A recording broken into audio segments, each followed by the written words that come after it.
शेठ, आज तुम्ही सोलापूर दौऱ्यावर आलेले आहात.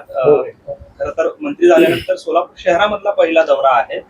काय एकंदरीत आज बैठका देखील घेतलेल्या आहेत स्वामी समर्थांनी घेतली, काय सांगाल? पहिलं तर आम्ही स्वामी समर्थांचं दर्शन केलं, तिथून बसवेश्वर महाराजांचं दर्शन केलं, तिथून डॉक्टर बाबासाहेब आंबेडकरांच्या पुतळ्याचं तिथं दर्शन केलं, त्यानंतर सिद्धरामेश्वर त्यांचं दर्शन केलं सिद्धेश्वरांचं, आणि आत्ता आम्ही इथे आलेलो आहोत.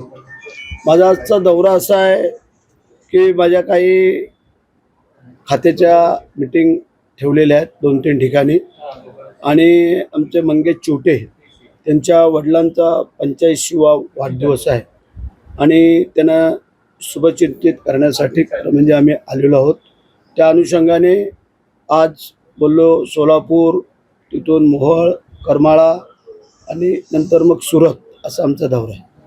खरं तर राज ठाकरे जे मनसेचे अध्यक्ष आहेत त्यांनी महेश मांजरेकर यांना एक मुलाखत दिलेली आहे. त्या मुलाखतीमध्ये ते असं म्हणाले की महाराष्ट्राच्या हितापेक्षा आमची भांडणं फार महत्वाची नाही, म्हणजे उद्धव ठाकरे आणि राज ठाकरे यांच्याची भांडणं फार महत्वाची नाहीये. त्यामुळे त्यांनी अप्रत्यक्षपणे शिवसेनेला, म्हणजे अप्रत्यक्षपणे ठाकरे गटाला जे आहे ते ऑफर दिलेले आहे, टाळी पुन्हा एकदा वाजवलेली आहे.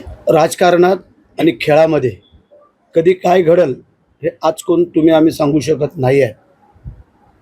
सकाळचा माणूस दुपारी कुठे असेल आणि दुपारचा संध्याकाळी कुठे असेल हे आज तरी कोण सांगू शकत नाही आहे. त्यांनी जे काय वक्तव्य केलं किंवा काय, चांगली बाब आहे. जर ते भाऊ आहेत, काय जर त्यांना असं वाटत असेल तर त्याला आमचं काय ते म्हणणं नाही आहे. परंतु महाराष्ट्राच्या हितासाठी मधल्या काळात ते आमच्यासोबत होते, आपण पाहिलं सगळ्यांनी. परंतु मी मगही सांगितल्याप्रमाणे राजकारणामध्ये कधी काय घडू शकतं, आम्ही कोण काही बोलू शकत नाही. राज ठाकरेंना विचारलं गेलं की शिंदे बाहेर पडल्यानंतर तुम्ही शिवसेना पुन्हा एकदा हँडओव्हर करू शकला असतात, मात्र तुम्ही तसं केलं नाही. त्यावर राज ठाकरे असं म्हणाले की मी आयत्या पेटावर रेघोट्या ओढत नाही.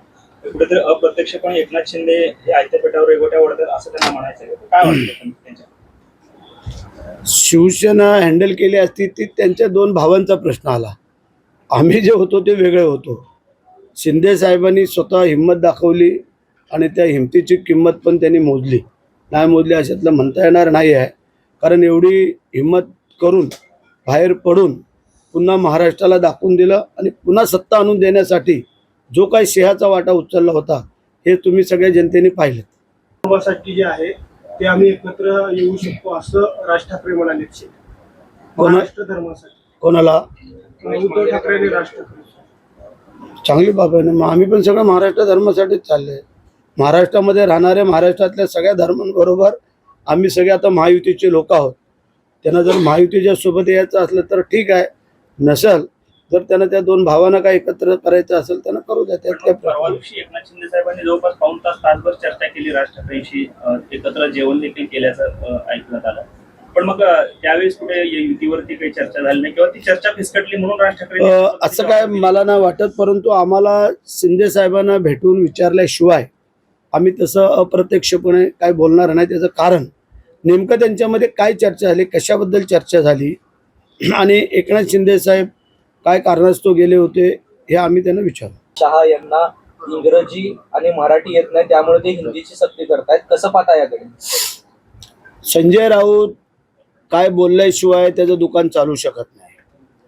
आता सध्या त्याच्याकडे काय माल मटेरियल मसाला काय राहिलेला नाही, त्यामुळे तो रात्रभर विचार करतो आणि मग सकाळी बोलायला जातो. तशी काही परिस्थिती नाही.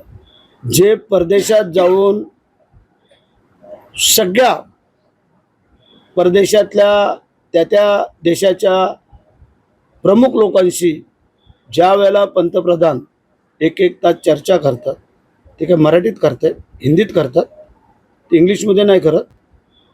ते आता व्हिडिओ कॅसेट काढून मोदी साहेबांची संजय राऊतला आम्ही पाठवतो, मग कळेल त्याला.